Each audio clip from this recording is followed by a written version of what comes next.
আন্তৰিক অভিনন্দন আৰু শুভেচ্ছা জনাই আজি আমাৰ অনুষ্ঠানৰ শুভাৰম্ভ কৰিবলৈ লৈছোঁ। আমি আৰম্ভণিতে আমাৰ যিখিনি অতিথি আহি আজি ইয়াত উপস্থিত হৈছেহি তেখেতসকলক অকণমান পৰিচয় কৰাই দিব বিচাৰিছোঁ। আমাৰ মাজত উপস্থিত আছে ডক্টৰ দয়ানন্দ পাঠক ছাৰ।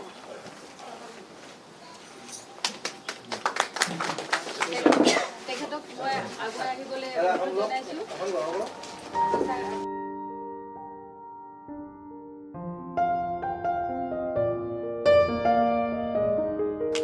আমাৰ মাজত উপস্থিত আছে বিশিষ্ট অতিথি হিচাপে ডক্টৰ উমেশ ডেকা ছাৰ। তেখেত গুৱাহাটী বিশ্ববিদ্যালয়ৰ অসমীয়া বিভাগৰ অধ্যাপক আছিল। আধুনিক ভাৰতীয় ভাষা বিভাগৰ মুৰব্বী অধ্যাপক তথা ৰবীন্দ্ৰনাথ ঠাকুৰ আসনৰ অধ্যাপক, প্ৰাক্তন কলাগুৰু, সুকুমাৰ কলাগুৰু, পৃথিৱীৰ বিভিন্ন দেশ ভ্ৰমণ কৰি অহা এগৰাকী শিক্ষাবিদ। ছাৰক মই মঞ্চলৈ আমন্ত্ৰণ জনাইছোঁ।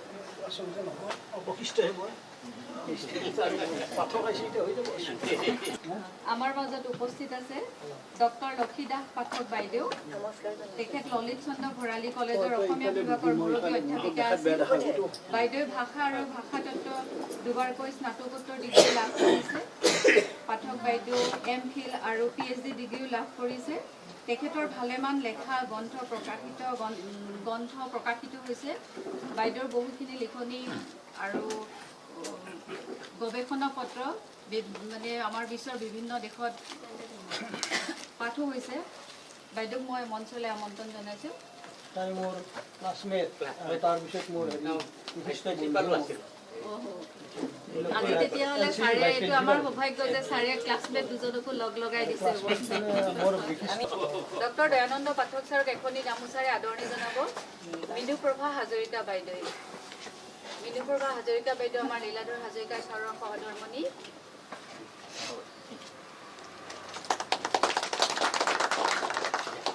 ছাৰক এখন চেন্দেঙে আদৰিব গয়নিকা হাজৰিকাই। হাজৰিকা কাশ্যপ তেখেত ছাৰৰ বৰ জীয়ৰী আৰু এগৰাকী মডেল হয় তেখেত। তেখেতৰ সুপুত্ৰী আগৰ এগৰাকী প্ৰণামিকা হাজৰিকা।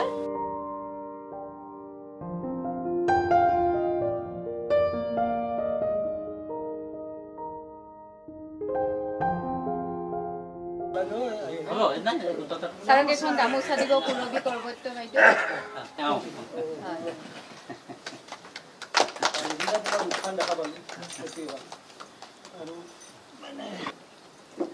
ডক্টৰ লক্ষী দাস পাঠক বাইদেউক এখন গামোচাৰে আদৰণি জনাব ঋষিকা দাস। মই ঋষিকা আৰু এখন চেলেং প্ৰদান কৰিব প্ৰণামিকা হাজৰিকাই।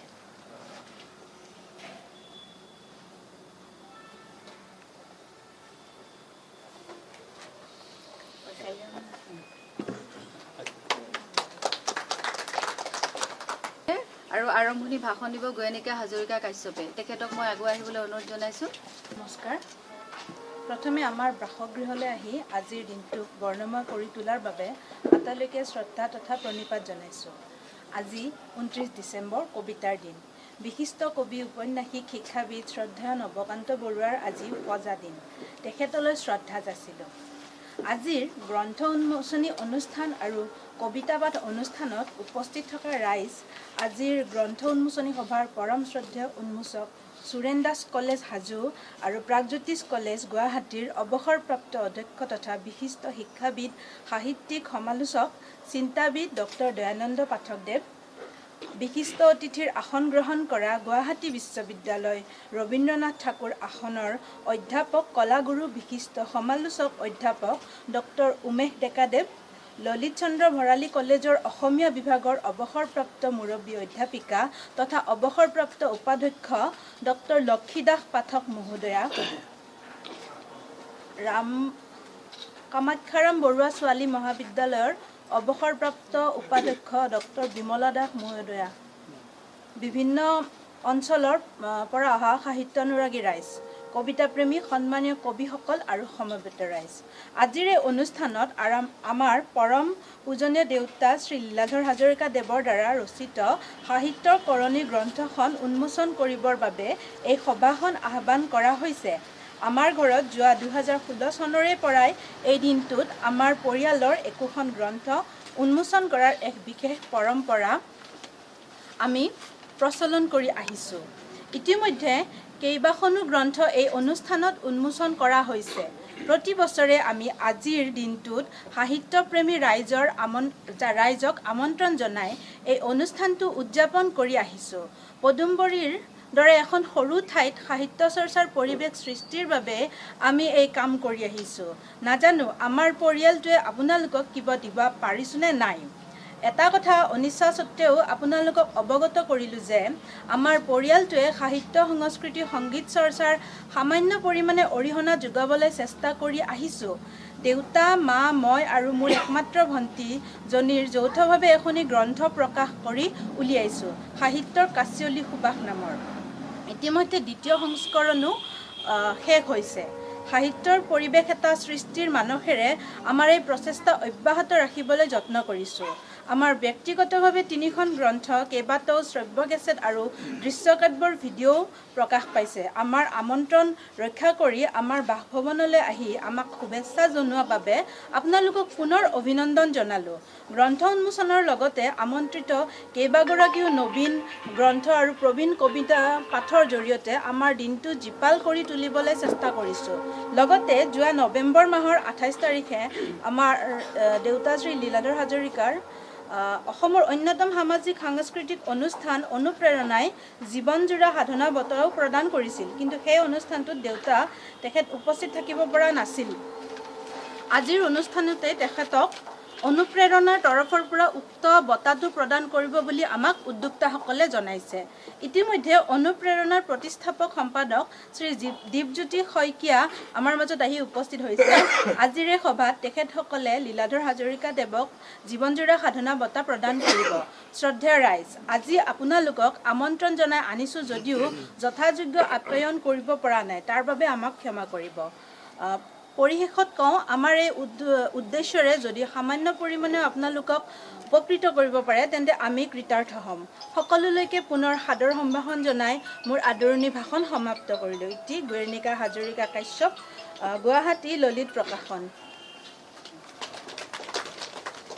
আৰু এইখিনিতে মই এটি লক্ষ্মীনাথ বেজবৰুৱাৰ গান গাবলৈ লৈছোঁ। এই গীতটো জয়মতী বোলছবিৰ আছিল ন দেউতা? জয়মতী বোলছবিৰ আছিলে।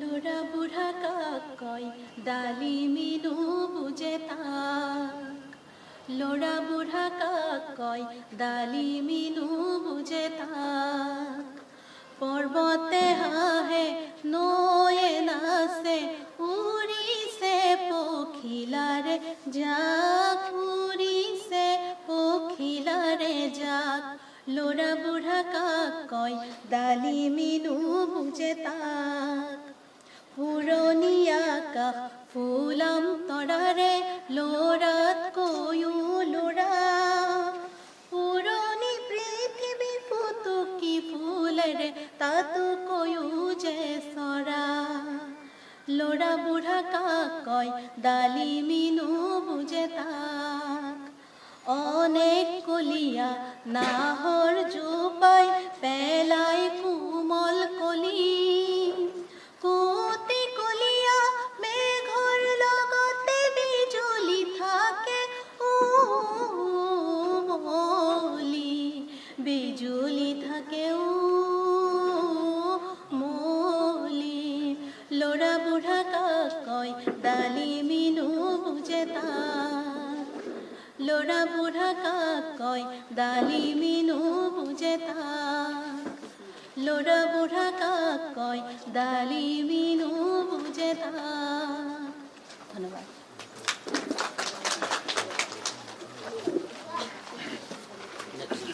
হাজৰিকা কাশ্যপলৈ মই আমাক ধন্যবাদ জ্ঞাপন কৰিলোঁ।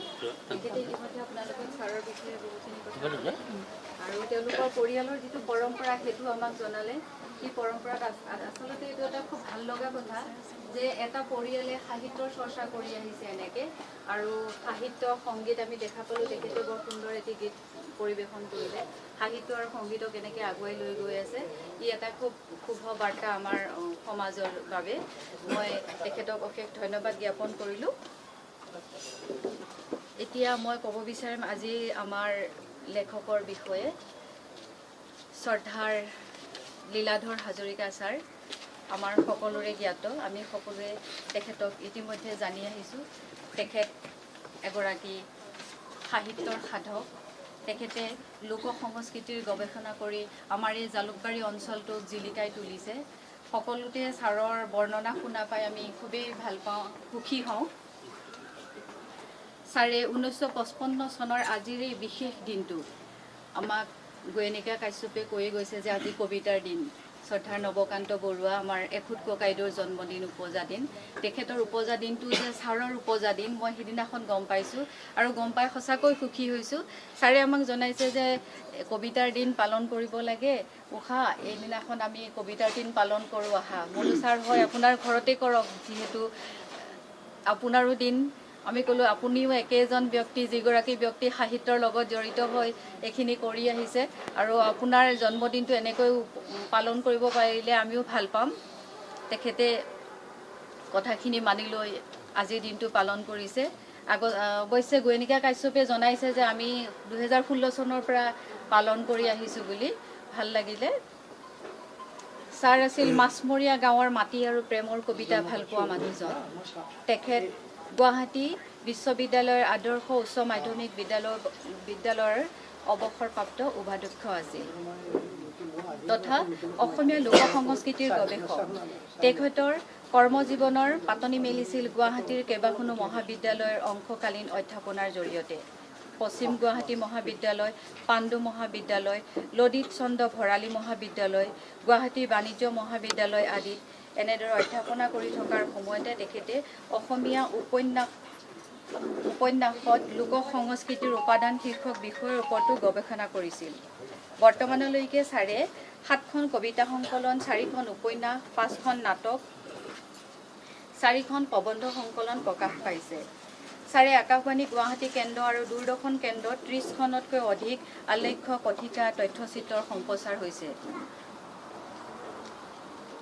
ছাৰে সামাজিক সাংস্কৃতিক বিদ্যায়তনিক সন্থাৰ সৈতে জড়িত হৈ আছে। ইতিমধ্যে ছাৰৰ 2500তকৈ অধিক প্ৰবন্ধ, বিশেষকৈ বুৰঞ্জী, ঐতিহ্য, লোক সংস্কৃতি বিষয়ক প্ৰবন্ধ বিভিন্ন বাতৰি কাকত আলোচনীত প্ৰকাশ হৈ আহিছে। 1972 চনৰ পৰাই ছাৰে লেখক জীৱন আৰম্ভ কৰিছিল। নীৰৱে সাহিত্য সাধনা কৰা ছাৰ সমাজ জীৱনৰ কাম কৰি খুবেই ভাল পাইছিল। ছাৰে কলেজীয়া জীৱনৰ পৰা শ্ৰেষ্ঠ সাহিত্য প্ৰতিযোগী বঁটা 1977 চনত, কল্পদুম বঁটা 2002 চনত, শ্ৰেষ্ঠ নাট্যকাৰ বঁটা 2011 চনত আৰু অনুপ্ৰেৰণাই প্ৰদান কৰা শিক্ষক সন্মান বঁটা আৰু জীৱনজোৰা সাধনা বঁটা 2023 চনত বিভিন্ন অনুষ্ঠানে তেওঁক আৰু বিভিন্ন ধৰণে সন্মানিত কৰিছে। আজি অৱশ্যে অনুপ্ৰেৰণাৰ হয়তো দ্বিজ্যোতি শইকীয়া ডাঙৰীয়া উপস্থিত হৈছে নেকি আমাৰ মাজত? আহি পোৱা নাই। হয়, তেখেতে জনাইছে আজি আহিব, ছাৰক জীৱনজোৰা সাধনা বঁটা প্ৰদান কৰিব। এইটো আমাৰ বাবে খুবেই সৌভাগ্যৰ কথা। তেখেতৰো খুব ভাল লগা কথা যে আজি তেখেতৰ বিশেষ দিনটো তেখেতক এটি অনুষ্ঠানে এটা বঁটা প্ৰদান কৰিবলৈ আহিব, তাকো তেখেতৰ গৃহত আৰু ইমানখিনি ৰাইজৰ উপস্থিতিত। সঁচাকৈ ভাল লাগিছে। ছাৰৰ আজি আমি সাহিত্যৰ কৰণী নামৰ 5খন প্ৰবন্ধ সংকলন উন্মোচন কৰিম আৰু আপোনালোকক সেই উদ্দেশ্যে ইয়ালৈ নিমন্ত্ৰণ কৰি অনা হৈছে। এখন উন্মোচন কৰিব শ্ৰদ্ধাৰ ডক্টৰ দয়ানন্দ পাঠক ছাৰে। হয়, গোয়েনিকা, তোমাক গ্ৰন্থখন ছাৰলৈ আগুৱাই দিবলৈ অনুৰোধ জনাইছোঁ।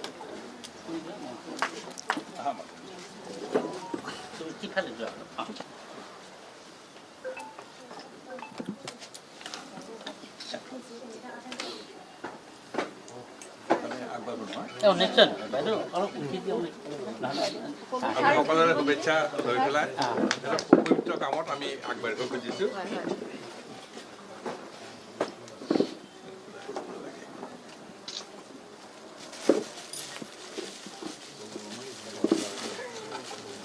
উৰুলি দিবলৈ পাৰিবনে?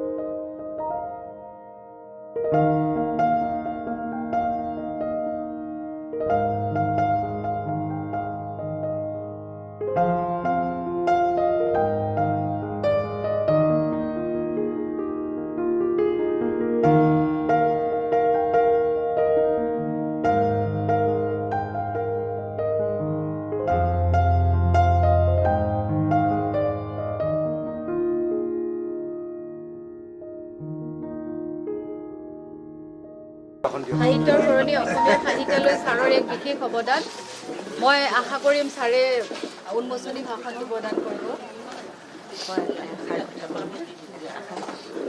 উন্মোচনী ভাষণ প্ৰদান কৰাৰ আগতে আমি লীলাধৰ হাজৰিকাক তেখেতে মানে আমাক এতিয়ালৈকে জনোৱা নাই কিন্তু আমি কথাৰ মানে আঁৰত গম পাইছোঁ যে তেখেতৰো আজি জন্মদিন নৱকান্ত বৰুৱা ছাৰৰ লগতে গতিকে তেখেতৰ সান্নিধ্য বা ছাৰৰ সান্নিধ্যও আপুনি পাইছিল নৱকান্ত বৰুৱা ছাৰৰ গতিকে নিশ্চয় ছাৰৰ লগতে মই আপোনাকো ছাৰক শ্ৰদ্ধা জনালোঁ নৱকান্ত বৰুৱা ছাৰক ময়ো এখন কিতাপ দাদাৰ জন্মদিৱসত এটা শুভেচ্ছা জনালোঁ ধন্যবাদ ছাৰৰ জন্মদিনত ময়ো এখন কিতাপ লিখিছিলোঁ তেওঁক মই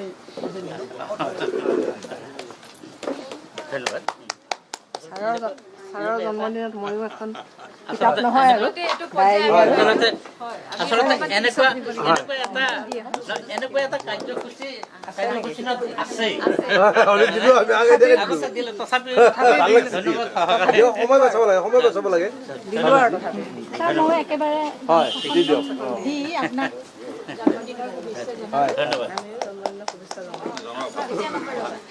দিয়ক বাইদেউ দিয়ক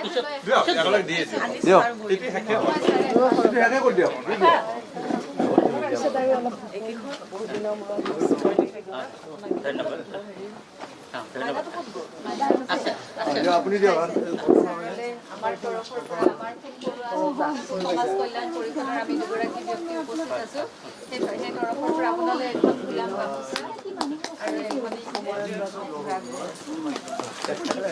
আৰু ভালে হ'ল বহুদিন আগৰ পৰা পাইছোঁ লীলাধৰ হাজৰিকাৰ সাহিত্যৰ প্ৰতি যিটো অনুৰাগ সেই অনুৰাগৰ কথা বহুদিন আগৰ পৰাই গম পাই থাকোঁ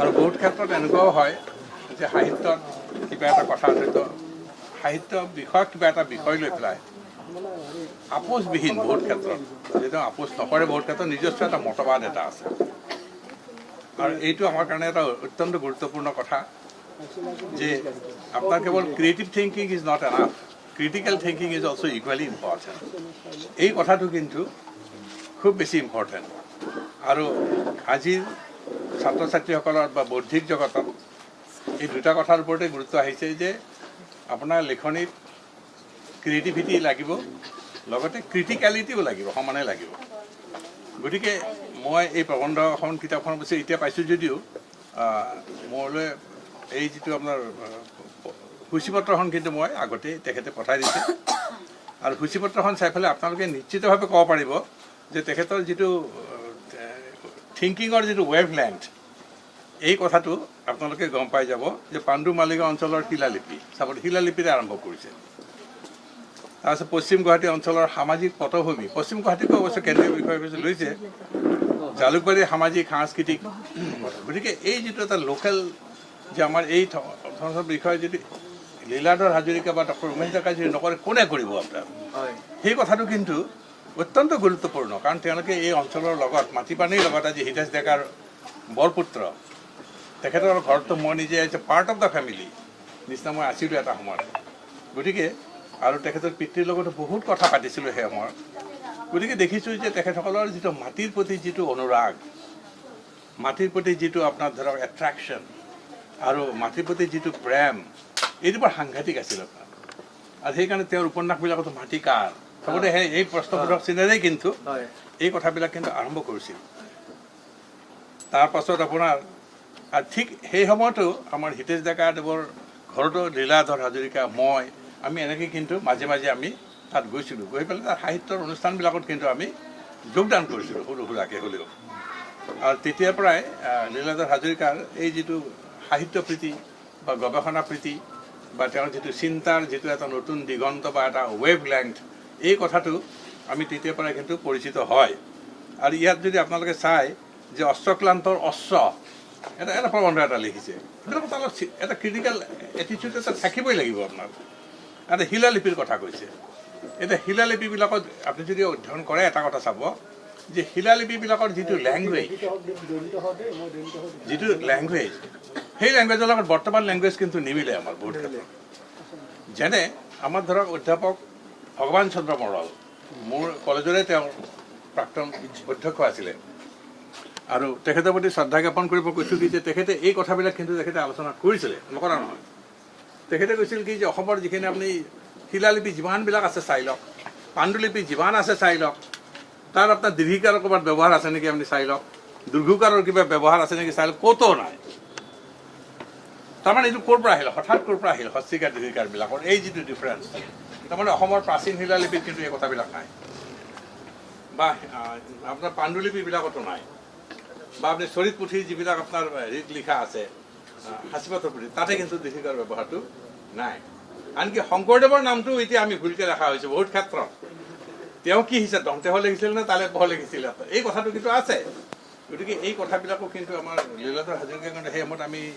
এই কথাবিলাক আলোচনা নকৰা নহয় গতিকে তাত তেওঁ বহুত লিখিছে দ্বীপৰ বিলৰ শংকৰ হয় চাব দেই দ্বীপৰ বিলৰ শংকৰটো এটা সাংঘাতিক এটা প্ৰবন্ধ এটা মই ভাবোঁ এই প্ৰবন্ধই মইতো ভাবোঁ যে বৌদ্ধিক ক্ষেত্ৰখনক বহুতখিনি সমৃদ্ধ কৰাৰ সম্ভাৱনা আছে আৰু আমি নিজৰ বিষয়ে যদি আমি নাজানো আৰু প্ৰথমতে আমি নিজৰ বিষয়ে জানো নিজৰ বিষয়ে প্ৰথমতে জানিব লাগে সেইকাৰণে বাৰু আছাম চিভিল ছাৰ্ভিচত IASত বোলে প্ৰথম প্ৰশ্নটো সোধে নিজৰ বিষয়ে তুমি নিজৰ পৰিচয়টো দি দিয়া প্ৰথমতে you talk about yourself first বা ইণ্ট্ৰডিউচ ইয়ৰ চেল্ফ ফাৰ্ষ্ট যে নিজকে ইণ্ট্ৰডিউচ আৰু কোনোবা যদি কয় যে মই নলবাৰীৰ কোৱাৰ লগে লগে তেওঁক ক'ব যে নহয় তুমি নলবাৰীৰ বিষয়ে আমাক অলপ বুজাই কোৱা আৰু যদি তেওঁ নিজৰ মাতৃভূমিৰ কথাই নাজানে নিজৰ গাঁওখনৰ কথাই নাজানে তেওঁ ভাৰতবৰ্ষৰ অন্য কথা জানিব বুলি আপুনি ইউ কানট এক্সপেক্ট ঠিক সেই বুলি পেলাই এই কথাটো কিন্তু খুব ভাল আৰু গুৰুত্বপূৰ্ণ বুলি ভাবোঁ আৰু সেইকাৰণে তেখেতে দ্বীপৰ বিলৰ কথাও ইয়াত লিখিছে ৰাণীৰ কথাও লিখিছে ৰাণীৰ যিখন আমাৰ আছে ঠাই তাৰ বিষয়ে কামাখ্যা মন্দিৰৰ দেৱধনী উৎসৱ এই কথাবিলাক লিখিছে আৰু সমাজ সংগঠনত খেলৰ ভূমিকা প্ৰাচীন অসমত দুৰ্গা পূজাৰ প্ৰচলন এই প্ৰবন্ধবিলাকতো আহিছে লাচিত বৰফুকনৰ শৰাইঘাটৰ ৰণ এই কথাবিলাক লিখিছে তাৰপাছত মদন কামদেৱৰ ভাস্কৰ্য সেই কথাবিলাক আছে আৰু স্থাপত্য তাৰপাছত এনেকৈ ইতিহাসৰ জনশ্ৰুতি তাৰপাছত আপোনাৰ ইতিহাস বুলি কোৱাৰ লগে লগে হোৱাট ইজ হিষ্ট্ৰী এই কথাটো এটা কিন্তু বৰ ডাঙৰ প্ৰশ্নবোধক চিন এতিয়া হিষ্ট্ৰীক লৈ পেলাই কিন্তু চাৰিওফালে যে এটা ডিবেটেই চলি আছে কোনোবা হিষ্ট্ৰীখন কোনে লিখিলে আপোনাৰ এতিয়া শৰাইঘাটৰ ৰণত হেৰি আছিল নে নাই বাঘ হাজৰিকা আছিল নে নাই কিছুমানে কৈছে নাই কিছুমানে কৈছে আছে এই কথাবিলাক এই কথাবিলাক কোনে এইটো চাৰ্টিফাই কৰিব পাৰিব গতিকে এইবিলাক কথাবিলাক আৰু বহুত ক্ষেত্ৰত হিষ্ট্ৰীটো হয় কি যে বহুত ক্ষেত্ৰত হিষ্ট্ৰী কথিত কথাৰ ওপৰত নিৰ্ভৰ কৰা কিন্তু বহুত হয় আৰু ঠিক সঠিকভাৱে কিন্তু নেদেখা মানুহজনেহে আমিতো কোনেও দেখা নাই বা যিয়ে হিষ্ট্ৰী লিখিছে তেওঁও দেখা নাই নেদেখি পেলাই তাত এই কথাবিলাক লিখিছে এতিয়া আমাৰ বৰগোহাঁই ছাৰে যেতিয়া কম্প্ৰিহেনচিভ হিষ্ট্ৰী অফ আছামখন লিখিছে তাতেও কিন্তু তেওঁ কিন্তু কিছুমান কথা কৈছে যে আপোনাৰ যিখন শৰাইঘাটৰ ৰণ আমাৰ যিটো আমাৰ প্ৰথম যিখন যুদ্ধ হৈছিলে ইয়াতে তাতে এগৰাকী মহিলা লৈ আহিছিলে আপোনাৰ শৰাইঘাটৰ ৰণত ৰামসিংহই গতিকে এই কথাটো আপুনি বিলিভ কৰিব নেকি যে মোগল সৈন্যই আপোনাৰ এগৰাকী মহিলাগৰাকীক আগবঢ়াই দিছে আপোনাৰ সেই কথাবিলাক কিন্তু অলপ ক্ৰিটিকেলি মই সেই কথাটো কোৱা নাই যে আজি সূৰ্য কুমাৰ ভূঞাও লিখিছে কথাখিনি গতিকে বহুত ক্ষেত্ৰত হয় কি আপোনাৰ মানুহে কোৱা কথাৰ পৰাও কিন্তু লিপিবদ্ধ হয় ইতিহাস কিন্তু ইতিহাসখন নতুনকৈ লিখাৰ এটা বা নতুনকৈ পৰ্যালোচনা কৰাৰ মই নকওঁ যে এইটো নতুনকৈ লিখা কথা নহয় নতুনকৈ পৰ্যালোচনা কৰা আৰু সেইটোৱে হৈছে গৱেষকৰ ধৰ্ম এজন গৱেষকে কিন্তু সেই কামটো কৰে আৰু লীলা হাজৰিকাও নিশ্চয় সেনে এটা দৃষ্টিভংগী লৈ পেলাই দ্বীপৰ বিলৰ কথা লিখিছে বা স্থাপত্যৰ কথা লিখিছে বা শিলালিপিৰ কথা লিখিছে তাৰ ভাষাত কি ভাষা ব্যৱহাৰ সেই কথাটো লিখিছে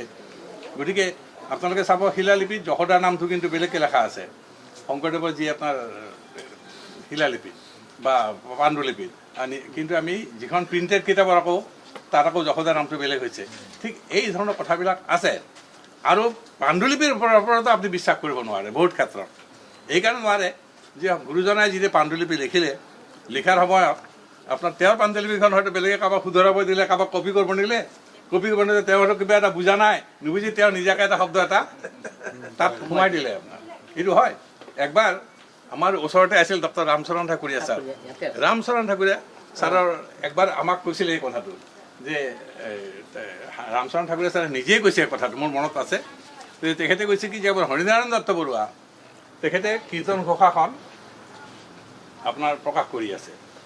তাৰ আগতে ধৰক আপোনাৰ বেলেগে কৰিছিলে, তেওঁ যেতিয়া কৰিলে প্ৰথম তেওঁ কৰিছে আৰু কি কৰাৰ পাছত বহুত ক্ষেত্ৰত আপোনাৰ মাজে মাজে লিংক কিছুমান নাই, লিংক নাই, ইটো হেৰিৰ লগত ঘোষালৰ সেই ঘোষাটোৰ মিল নাই, কিবা কাৰণে অলপ মাজত মানে কিবা মিচিং লিংক কিছুমান আছে।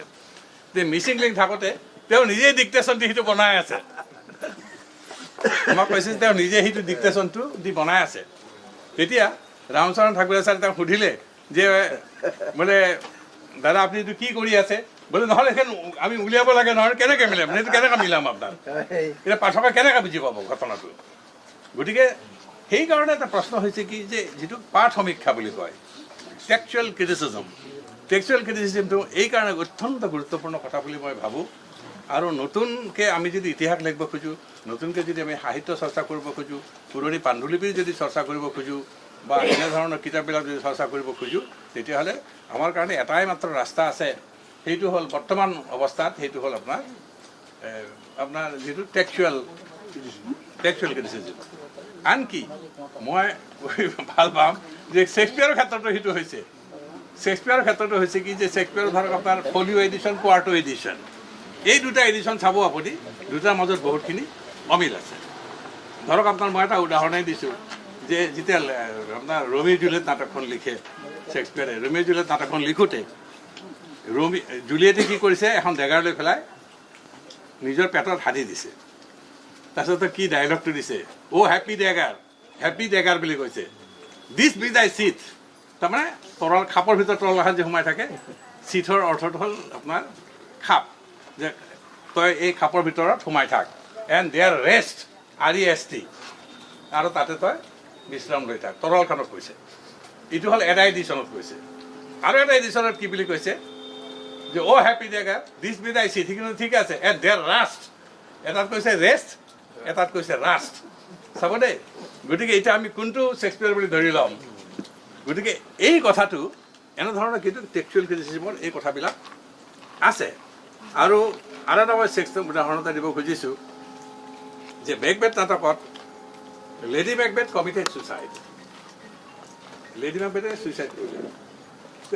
শ্বেক্সপিয়াৰৰ যিখন অৰিজিনেল নাটকত মেকবেথে মাত্ৰ এটাই চেণ্টেঞ্চ কৈছে যে তুমি মোক ইমান সোনকালে এৰি যাব নালাগিছিল, ইমান ক্ৰিটিকেল টাইমত তুমি মোক এৰি যাব নালাগিছিল, you ought not' have leave me, ঠিক এনেকৈ এটা কথা কৈছে।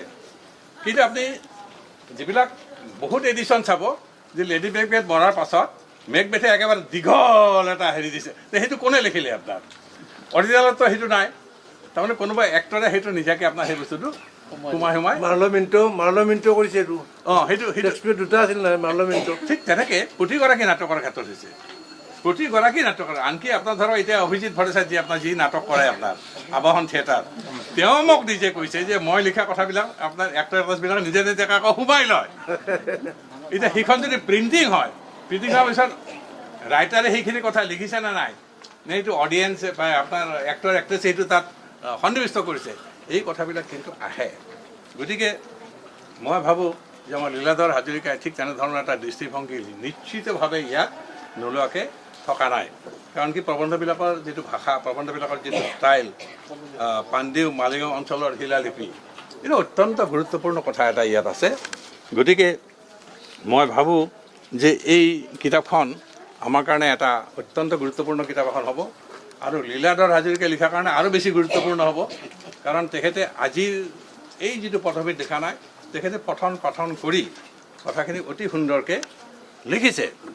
আৰু আনকি আমাৰ এটা সমস্যা এটা হৈছে কি বৌদ্ধিক মহলত, যে সিদিনা গুৱাহাটী বিশ্ববিদ্যালয়ত মোক মাতিছে এটা লেকচাৰ এটা দিয়াৰ কাৰণে, মই গ'লোঁ তাত উপেন গোস্বামী আৰু গোলক গোস্বামী ছাৰৰ ওপৰত। আচ্ছা, তাৰপিছত তেওঁলোকৰ মাজত যে ইমান কাজিয়া মইতো জনা নাছিলোঁ। ভিতৰত মানে কাজিয়া অন্য কথাত নহয়, শব্দক লৈ পেলাই যে এবাৰ আপোনাৰ আমি হেৰি লৈ লিখিলোঁ শ্বহীদ শব্দটো, শ্বহীদ শব্দটো তালিবহৰ তলত ব দি পেলাই, তালিবহৰ তলত ব দি পেলাই হস্তিকাৰৰ দ শ্বহীদ, এইটো গোলক গোস্বামী লিখে। উপেন গোস্বামীয়ে সেইটো ৰিজেক্ট কৰি দিছে। উপেন গোস্বামী এই শব্দটো আহিছে পাৰ্চিয়ান শব্দ এটা, এতিয়া সংস্কৃত স্কেলে কৰি আছে আপোনাৰ। এইটো সংস্কৃতাইজটো কৰিব নালাগে, এইটো দ্বিতীয় চ হ'ব আপোনাৰ, দ্বিতীয় চ হঠ হস্তিকাৰ ঠিক এনেকৈ লিখে। গতিকে এনেধৰণৰ কথাবিলাক কিন্তু এটা প্ৰয়োজন আছে তেওঁলোকৰ মাজত যে এটা যে এইটো চিন্তাৰ বৈষম্য হৈছে, এইটো কাৰণে আমাৰ লাভ হৈছে। কিন্তু আমি অন্ততঃ এটা ক্ৰিটিকেল যে ছাত্ৰসকলে সেই ক্ৰিটিকেলিটিটো পাইছে, উমেশ ডেকাৰ সৈতে তেখেতসকলে এই ক্ৰিটিকেলিটিটো কিন্তু তেওঁলোকে পাইছে। আৰু ইয়াৰ দ্বাৰা কি হৈছে আমাৰ ভাষা সংস্কৃতি এটা মই ভাবোঁ য'ত নেকি ডিবেট নাই, য'ত নেকি বৈষম্য নাই, য'ত নেকি হেৰিয়ে নাই আপোনাৰ ডিফাৰেঞ্চেছ অফ অপিনিয়ন নাই, তাত কিন্তু ভাষা সাহিত্য অৱশ্যে অগ্ৰগতি নহয়। গতিকে এই কথাবিলাক আছে। গতিকে আপোনাৰ চাবক আপোনাৰ শ্বেক্সপিয়াৰক লৈ পেলাইও সেই সময়ত কিমান কটু মন্তব্য শ্বেক্সপিয়াৰক লৈ পেলাই। আৰু শ্বেক্সপিয়াৰক এনেকৈ বুলি কৈছে কাউৰী বুলি কৈছে। বেন জনছনে এটা ডাঙৰ কবিতা এটা লিখিছে শ্বেক্সপিয়াৰক লৈ পেলাই, আফটাৰ হিজ ডেথ লিখিছে কি বুলি চাব, এইটো কিন্তু আপোনাক বহুত ভবাই তোলে। কিন্তু তাত লিখিছে যে শ্বেক্সপিয়াৰ আমি হ'ল এই সময়ৰ, we belong to this time but you belong to all time. চাব দেই, আপুনি ভাবক কেনেকৈ তেওঁৰ এটা কবিতাৰ মাজেৰে কি সুন্দৰকৈ কৈছে যে we belong to our time, মই মোৰ সময়ৰ কাৰণে মই এজন ডাঙৰ নাট্যকাৰ, but you belong to all time, গোটেই জীৱন।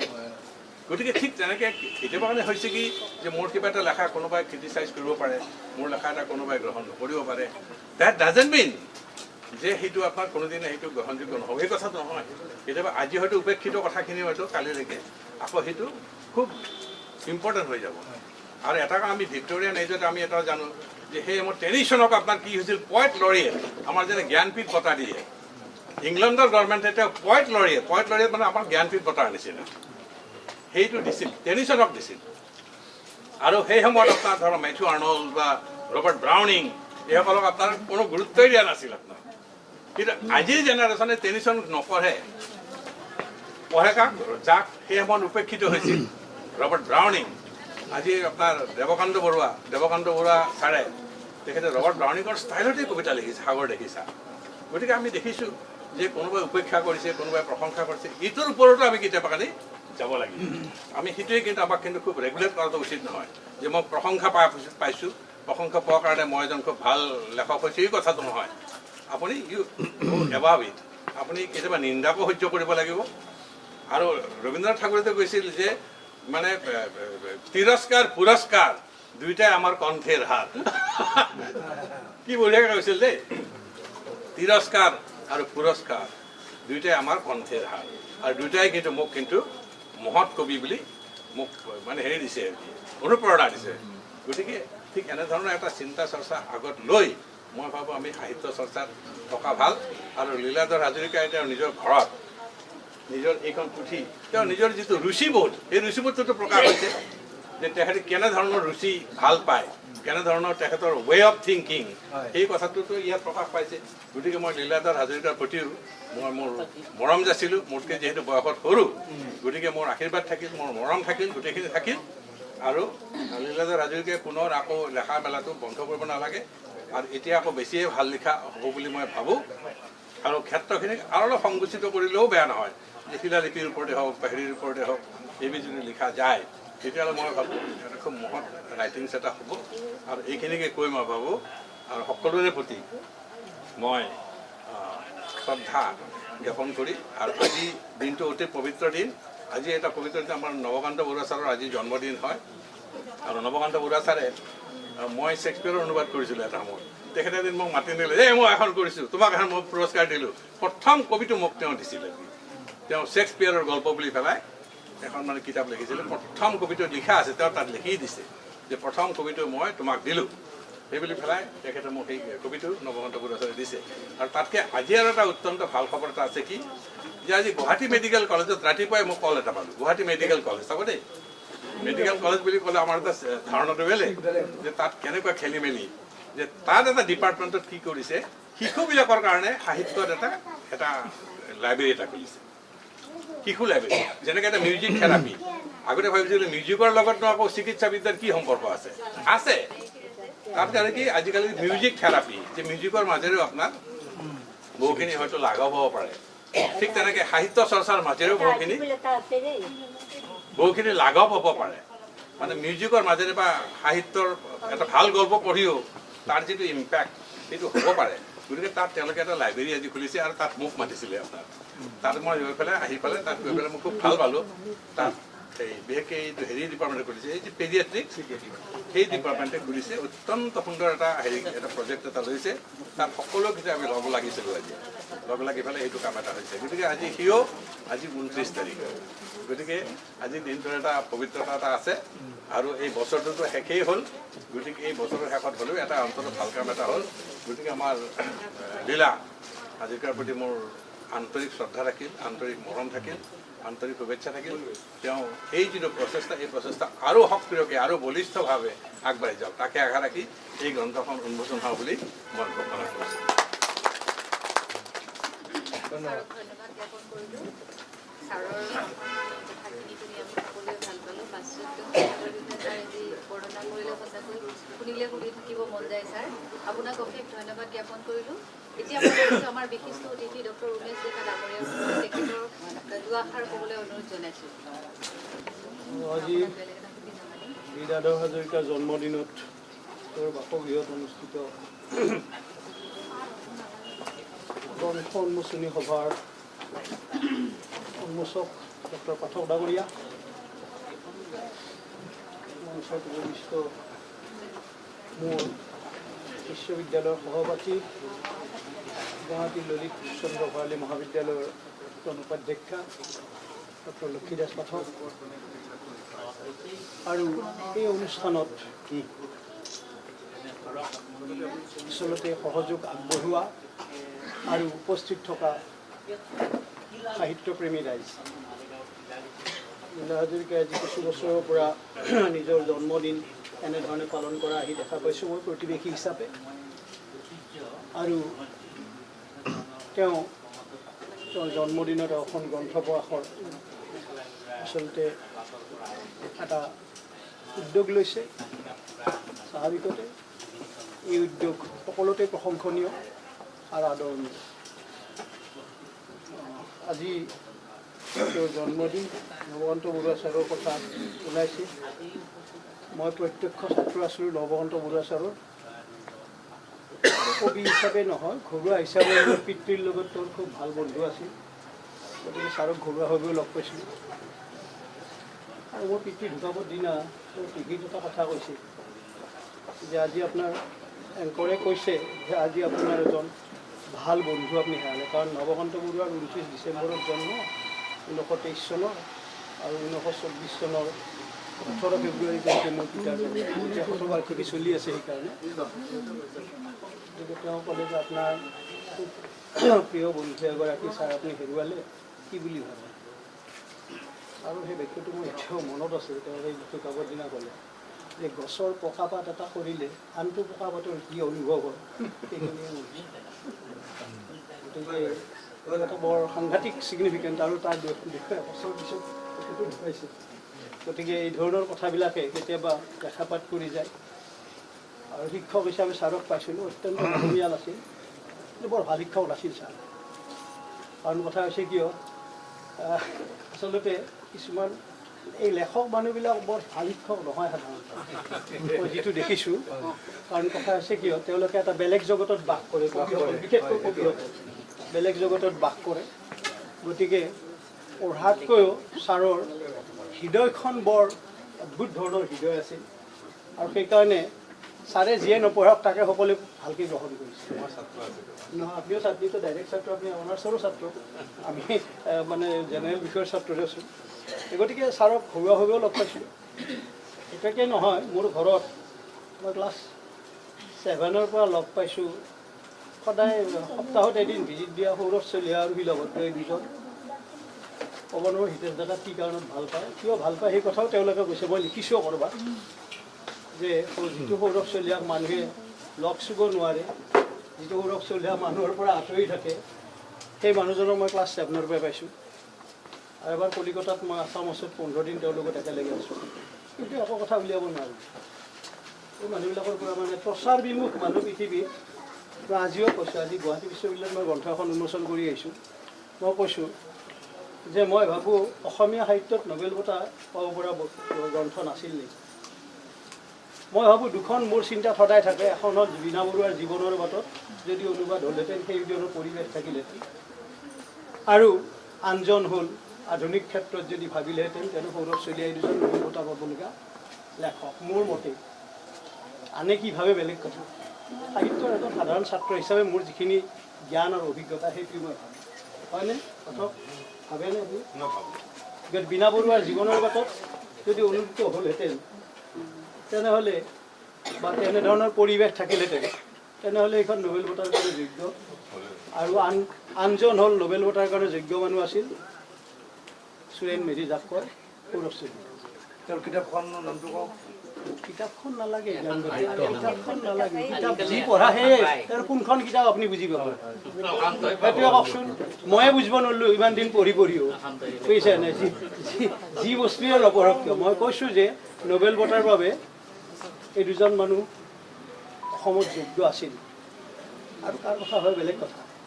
যি হওক এইবোৰ কথা লৈ পেলাই এটা পৰিৱেশ সৃষ্টি, সেই সময়ত বীণা বৰুৱাই যিটো পৰিৱেশ সৃষ্টি কৰি দিছিল, আমাৰ সমাজখনক যেনেকৈ তেওঁ আচলতে প্ৰকাশ কৰিছিল, তেওঁলোকৰ সেইখিনি জীৱন সম্পৰ্কত সমাজ সম্পৰ্কত দায়বদ্ধতা আছে।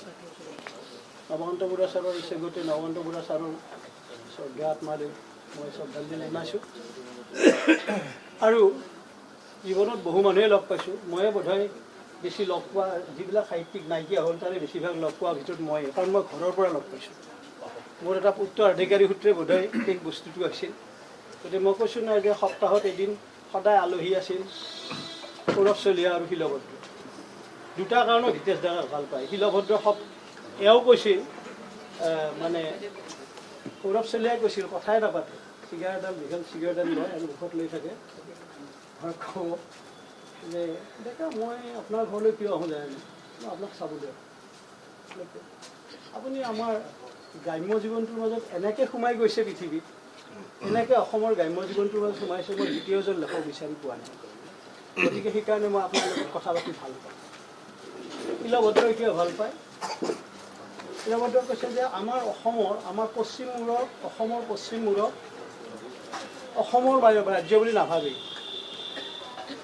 অসমীয়া মানুহে আমাক বঙাল বুলিয়ে ভাবে, আৰু আমাৰ সেইকাৰণে বাংলা কিতাপ পত্ৰই বেছিকৈ চলে। কিন্তু আমাৰ গোৱালপাৰাৰ গোটেই অবিভক্ত গোৱালপাৰাৰ মাজত এজন মানুহে আমাৰ সকলোৱে জানে, সেইজন হ'ল হিতেশ ডেকা। কাৰণ হিতেশ ডেকাৰ উপন্যাস সকলোৰে ঘৰে ঘৰে আছে। সিদিনা এজন প্ৰিন্সিপালে কৈছে, মই মহাৰাজত যোৱালৈ যাওঁতে কৈছে যে আমাৰ মায়ে কিতাপ থৈছিল, মই গাড়ীত লগত গতি কৰা। গতিকে সেইকাৰণে এই মানুহবোৰৰ যিটো যুক্তি বা ভিত্তি, সেই ভিত্তিবিলাক মানুহে আছে যে এইবিলাক পুনৰ প্ৰচাৰ নাছিল। না শিলভদ্ৰৰ আছিল, মই সেইদিনা বিলাসীপাৰা কলেজত শিলভদ্ৰৰ বিষয়ে এটা বক্তৃতা দি আহিছোঁ যে তেওঁলোকে কৈছে যে এইবোৰ কথাটো ছাৰ আমাৰ ইমান কথা জনা নাযায়। বোলো কেনেকৈ জানিব? মৃত্যুৰ কেইমাহমান আগত শিলভদ্ৰৰ হেৰিত আছিল, হস্পিটেলত আছিল, 6 মাহমান আগত।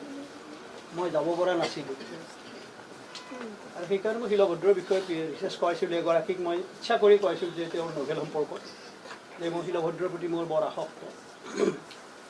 মানুহজনক পাইছোঁ, আৰু তেওঁৰ লেখাৰ যিটো ষ্টাইল সেইটো অনন্য।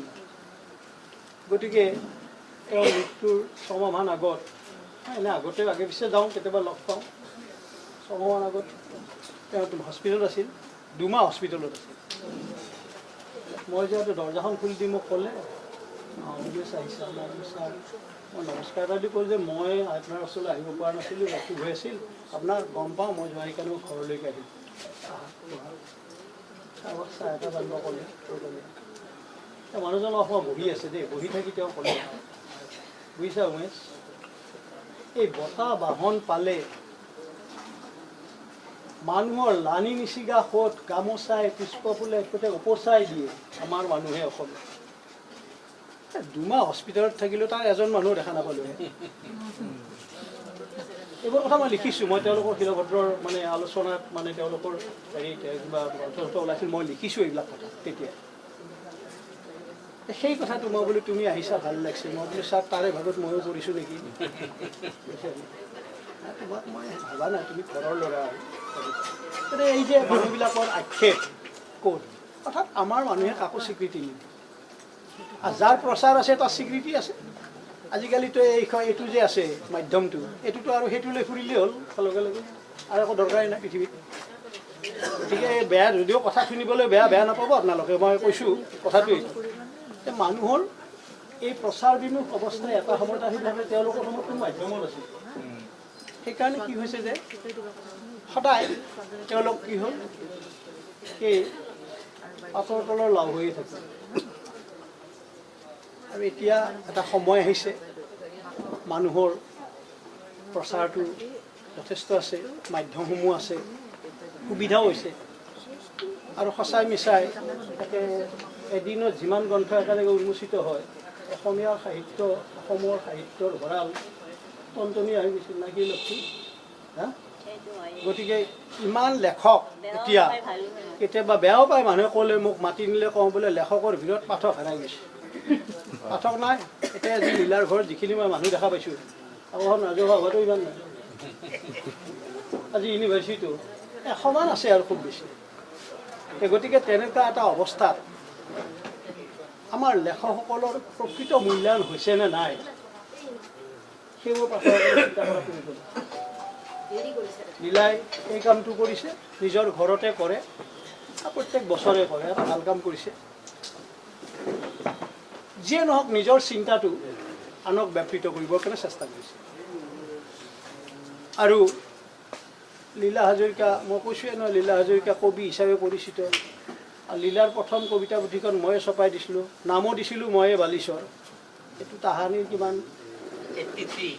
ইমান বহুদিন ক'ব নোৱাৰিলে পাহৰি গতিকে মই বোলো যিয়ে নহওক মুঠৰ ওপৰত মানে প্ৰথম কবি কিতাপখন ছপাইছোঁ আৰু নামো দিছোঁ যে তুমি লিখাছোঁ যি হয় তাকে হ'ব গতিকে সেই যিটো তেওঁৰ ধাৰণা আছিল তেওঁক মই এটা উৎসাহ দিছিলোঁ তেওঁ কৰে আৰু সেইটো এটা নিৰৱচ্ছিন্ন ৰূপত তেওঁ কামটো কৰি আহি আছে কি হয় সময় চকব কিন্তু কথাটো হৈছে কি এজন লেখকৰ যিটো চৰ্চা সেই চৰ্চাটো বহুদিন আগৰ পৰা থকা সেইটো হ'ল ছাত্ৰ অৱস্থাৰ পৰা চকা চৰ্চাটোহে আচল পৰিচয় লেখকৰ এতিয়া আমাৰ ৰাতিৰ ভিতৰতে লেখক বহুত হৈছে একো কাম নাই চাকৰিৰ পৰা অৱসৰ হ'লোঁ গতিকে নিজৰ অভিনন্দন গ্ৰন্থ এখনো চপাই দিলোঁ আৰু যি হ'ল আৰু পুতেকত পইচা পাতি আছে গতিকে বাপেক মৰাৰ পিছত বাপেক কি আছিল বোলো ক'ব নাই চোৰে আছিল না হাকিমে আছিল গম নাপায় পুতেকতে সেইখনো চপাইছে আৰু সদায় অভিনন্দন গ্ৰন্থৰ কাৰণে একোটা লিখাৰ কাৰণে নহয় কথা মানুহৰ নামে নাজানো ধামে নাজানো মানুহৰ কথা নাজানো এখন বায়'ডাটা লৈ আহিব বোলে কি তেওঁ দুৰ্গা পূজা কমিটিত তেওঁ বহু বছৰ শ্ৰমিক সভাপতি বোলে তেওঁ কি কয় বোলে যে হেৰিৰ ক্ষেত্ৰত তেওঁ বহু বছৰত তেওঁ সম্পাদক হৈ আছে গতিকে সেইবোৰ মানুহৰ অভিনন্দন গ্ৰন্থ লগাই আৰু আহি লিখিব দিয়ে মই বোলো বাপাই মই তোমাৰ নামেই তোমাৰ দেউতাৰে নাম নাজানো অন্য নাজানো কোন কথা তাকো নাজানো আৰু তুমি বায়'ডাটাখন লৈ আছা এখন বা কিমান সঁচা আৰু এই যে কমিটিবিলাকৰ সভাপতি আৰু সম্পাদক সেইবোৰৰ এতিয়া কমিটিৰ সদস্যবিলাকে লিখিব পাৰিব তেহে পাৰিব আমিতো এনেকুৱা লিখিব নোৱাৰোঁ বৰ টান কাম দিছাহে গৱেষণা কৰি টান কাম দিলে এনালগিল হয় ইমান টান কাম নিদিবা দুই এটা মানুহ এনেকৈ বিমুখ কৰোঁ পাছত বদনাম কৰে বেছি বদনামেই মোৰ বেছিভাগ কাৰণ মুখৰ আগত কথা কোৱাৰ কাৰণে বেয়া পায় কিন্তু জাতি এটাক বচাবৰ কাৰণে মুখৰ আগত ক'ব লাগিব আমি প্ৰশংসা কৰিলে নহ'ব আমাৰ জাতীয় সাহিত্য জাতীয় স্তৰটো আমাৰ ভাষা সাহিত্যৰ স্তৰটো কি হৈছে এতিয়াতো চব মানুহটো ঢেকুৰাগুৰৰ দৰে আগবাঢ়ি যাই আছে দেখোন ভাষা শেষ জাতি শেষ তথাপিতো মানুহৰ কথা হৈছে কি যায় না লাল ধাণ্ডাত মাৰি আছে ৰাম মন্দিৰ জয় শ্ৰীৰাম চলি আছে গতিকে এনেকুৱা এখন সমাজত ভাষাটো য'ত নাইকিয়া কৰিবৰ ব্যৱস্থা কৰিছে য'ত সাহিত্যৰ অৱস্থাটো এনেকুৱা হৈছে জাতি এটাৰ প্ৰাণ ভাষাটোকে যদি এই অৱস্থা কৰে এখন চৰকাৰে কাৰো কথা ক'বৰ কিন্তু সাহস নাই আৰু সেইবোৰৰ লগত মোৰ সম্পৰ্কও নাই আৰু মোৰ কথা হৈছে স্পষ্টভাৱে কথা নিজৰ স্থিতিটো সদায় মানুহে ঠিকে ৰাখে আমি জাতিৰ চৰ্চা কৰিছোঁ না ভাষাৰ চৰ্চা কৰিছোঁ সাহিত্যৰ চৰ্চা কৰিছোঁ সাধাৰণ ছাত্ৰ আমি কিন্তু কথাটো হৈছে কি ভাষাটো কেনেকৈ ৰক্ষা কৰিব লাগে জাতিটো কেনেকৈ ৰক্ষা কৰিব লাগে তাৰ চিন্তা আমাৰ দিগদৰ্শন আছে আমি সেইকাৰণে অতি কিছু কথা আমি অলপ আৱেগিক হওঁ কিছুমান কথাত দেখিলে এইবিলাক ভাল লাগে এনেকুৱা পৰিৱেশ এটা দেখিলে কিন্তু আমাৰ আজি অসমৰ যি সামাজিক পৰিৱেশ সেইটো দেখাৰ পিছত মনত দুখ আহে আমি ইয়াতে গোটেইকেইটা লগ লাগি আছোঁ বাদ পালে আমাৰ পাৰ্টি আহিলে আমাৰ তুমি হিন্দু তুমি মুছলমান তুমি জনজাতি তুমি অখ্ৰীষ্টান কিবা এইবিলাক গতিকে এনেকুৱা ধৰণৰ কথাবিলাকে মনত কেতিয়াবা দুখ দিয়ে আৰু স্বাভাৱিকভাৱে ময়ো কষ্ট কৰোঁ।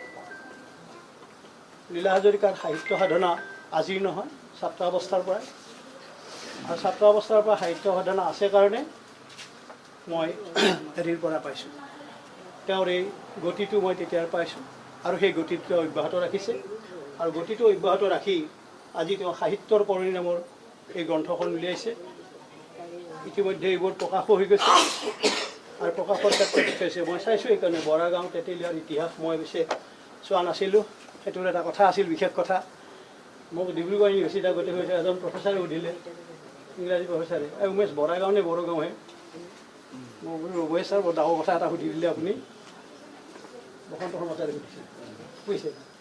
উমেশ এখন বৰাগাঁও নে বড়োগাঁওহে? মই বোলো ছাৰ ক'ব নোৱাৰাকৈ কিবা এটা সুধি দিলেহে ঘপককৈ, এই কুমুদ শৰ্মাই সোধাৰ দৰে, বুজিছে? আমাৰ যি কুমুদ শৰ্মা। গতিকে তেনেকুৱা এটা অৱস্থা, গৰম পানী ক'বালে গৰম পানী গিলাচ। গতিকে মই বোলো তেওঁ ছাৰেতো ক'লে বোলে নহয়, এখন বড়ো অধ্যুষিত লিখছে, এতিয়া লিখিছোঁ মই যে বড়ো অধ্যুষিত অঞ্চল আছিল, এখন বড়োগাঁও বুলি। এই বাজাৰীবিলাক আহি বিহাৰী চিহাৰীবিলাক আহি বৰাগাঁও কৰিলে। মোক সেই কথাটো ক'লে দেই, যে বাজাৰী তুমি লিখছা এইটো বেলেগ কথা। মই মোৰ প্ৰসংগটোহে কৈছোঁ দেই, মানে মোক মানুহজনে কিয়, তেওঁ এনে কোৱা নাই ইংৰাজী সাহিত্যৰ প্ৰফেচাৰ বসন্ত শৰ্মা ছাৰ, এই পাঠকৰো টিচাৰ হ'ব ইচ্ছা বয়সত, বুজিছা নাই? গতিকে মোক তেনেকৈ সুধিলে যে কিবা এটা কথাৰ কাৰণে সুধিছে তেওঁ লাইনটো। গতিকে হ'ব পাৰে বড়োগাঁও, কাৰণ কথা হৈছে এইখিনি বেছিভাগ বড়ো আৰু কচিন বিচাৰি আছিল, সেইকাৰণে আছিল। আৰু বিহাৰী চিহাৰীবিলাক বেছিকৈ যেতিয়া সোমাই গ'ল গুৱাহাটীত আহি, বড়ো আহি বৰা হ'ল, হ'ব পাৰে। সেই তেনেকুৱা ধৰণৰ কথাটো তেওঁ মানে ভাবিছে, তেওঁ ভবা কথাটোহে মই কৈছোঁ। গতিকে সেইকাৰণে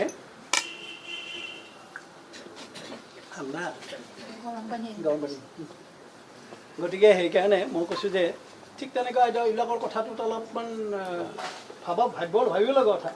এই প্ৰবন্ধটো বহি তাকেই পঢ়িছোঁ প্ৰথম তোমাৰ, যে মোৰ এইটো গাত লাগিছে, গাত লগাৰ কাৰণে মই পঢ়িছোঁ লগে লগে। গতিকে এনেকৈ যিয়ে নহওক, এই যে বিভিন্ন দিশ সম্পৰ্কত কিমান ভুল হয় এইটো আগতে পাঠকে কৈছে, প্ৰক্ষেপিত কথাবিলাক পাঠকে কৈ গৈছে, নহয় জানো? যে কথা হৈছে কি, মানে তোমাৰ আমাৰতো বুৰঞ্জী আধা ভুল, এই অগ্নিপাত টেক্স ক্ৰিটিকেল ষ্টাডি নাই কাৰণে টেক্সুৱেল কিছু। এই দেওধাই অসম বুৰঞ্জী এটা ভাষা বাক্য আছে, টিপাম ৰজা উগ্ৰসিংহ, মাকৰ নাম ফুল আৰু আন একৰ নাম সীতা, তাৰ মাক দুটা নিছে, মাক দুটা বুলি লিখিছে, মাক দুটা। আচলতে নহয়, যেতিয়া টেক্সট ক্ৰিটিকেল ষ্টাডি হৈ গ'ল, মানে লীলাগৈ ছাৰহঁতে গোটেইবিলাক লগে লগে, আচলতে সেইটো নহয়। আহোম শব্দত বোলে মাকৰ নাম ফুল, এনায়কৰ নাম সীতা। আহোম শব্দত এনায়ক মানে আইতা, আইতাকৰ নাম। গতিকে এনায়ক বুজি নাপালে দুটা ভুলে সদায়, বা পুৰণি পুথিবিলাকত দুটা ভুল হয় সদায়। এটা হ'ল চকুৰ দৃষ্টিত হোৱা ভুল, আৰু আনটো হ'ল মানে লিপিকাৰ, মানে এটা ভিজুৱেল এৰৰ আৰু এটা চাইক'লজিকেল এৰৰ। মই বক্তৃতা দি আছোঁ ৰ'বা দেই। তাৰপিছত এই সাংবাদিকবিলাকৰ কাৰণে মহান আছোঁ যে তাৰপিছতে গতিকে যে আচলতে সেই হ'ল কি, যে এই যিটো শব্দটো সম্পৰ্কে তেওঁৰ জ্ঞান নাই। সেইকাৰণে এটা হয় কি, যে আগৰ আখৰ মনিব নোৱাৰে। পুৰণি পুথিবিলাক পঢ়িলে আপুনি দেখা পাব, গোটেই আপোনালোকে আপুনি চবতে চন্দ্ৰবিন্দু দিয়া আছে, চবতে চন্দ্ৰবিন্দু আছে, ভূঞাতো হওক চন্দ্ৰবিন্দু। গতিকে তাৰ কথাবিলাক হৈছে কি, তেনেকুৱা এটা অৱস্থা।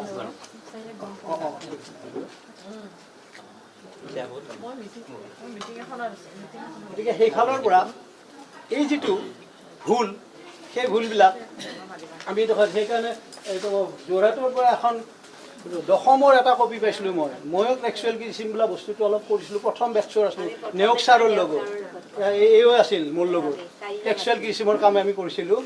গতিকে সেই হেৰি আৰু মানে গতিকে দেখা পালোঁ তাতে যোৰহাটৰ পৰা পোৱা এখন পুথি আছে আপোনাৰ, সেই হেৰি এই কি কয় দশম পুথিখন। মই সেইখন খুজিছিলোঁ ইয়াত, জগদীশ শৰ্মাই ক'ত থলে বিচাৰি পোৱা নাই।